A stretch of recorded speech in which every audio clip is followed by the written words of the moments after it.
Tinatayang nasa 89 to 90% ng pananim na palay sa Region 2 ang nanganganib na masira, oras na manalasa ang bagyong Nando. Batay sa datos ng Department of Agriculture o DA, umaabot sa 259,000 hektarya ng palayan ang natamnan ngayong wet season. Sa bilang na ito, tinatayang 46% o 130,443 na hektarya ang nasa reproductive stage na, habang 43% o 605,286 na hektarya ang nasa maturity stage. Samantala, nasa 12% pa lamang ang naani. Para naman sa mais, sumaabot sa 232,348 na hektarya ang natamnan at nasa 2% pa lamang ang naani. Nangangahulugan ito na nasa 93% ng buong taniman ang vulnerable at nanganganib masira sakaling magkaroon ng pagbaha o pagtaas ng level ng tubig sa mga ilog. Sa panayam ng Bomba Radyo Kawayan kay DA Regional Executive Director Rose Mary Aquino, sinabi niya na matapos ang panalasan ng bagyong Mirasol ay nananatili sila nakahanda para sa bagyong Nando. Anya nakabukas ang kanilang Operational Command Center upang tumanggap ng mga ulat kaugnay sa posibleng epekto ng bagyo.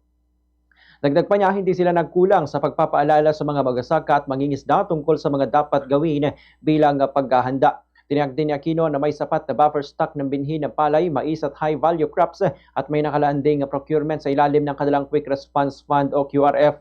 May mga personal din mula sa ahensya na nakatutok sa field upang magbigay ng mga ulat lalo na sa mga pananim na malapit ng anihin upang agad itong may proseso at may salba bago dumating ang bagyo.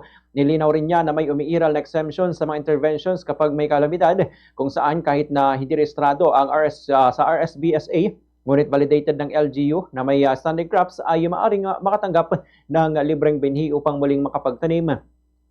Samantalang financial assistance naman para sa mga magsasakang rehistrado sa RSBSA ay nakadepende sa datos at validation ng Philippine Crop Insurance System o Corporation o PCIC. Nanawagan din si Aquino sa mga asosasyon na tulungan ng kanilang mga miyembro at non-members na mga kailangan ng makinarya upang maani agad ang kanilang mga pananim bago pa man dumating ang bagyo. Ganitong bahagi ng pahayag ni Regional Executive Director Rose Mary Aquino. As early as July, talagang pinag-uusapan na namin ito kasi merong abiso sa amin na starting July is mag-a-average yan ng 2 to 3 typhoons a month, especially in Cagayan Valley. So talagang pinaghahandaan yan.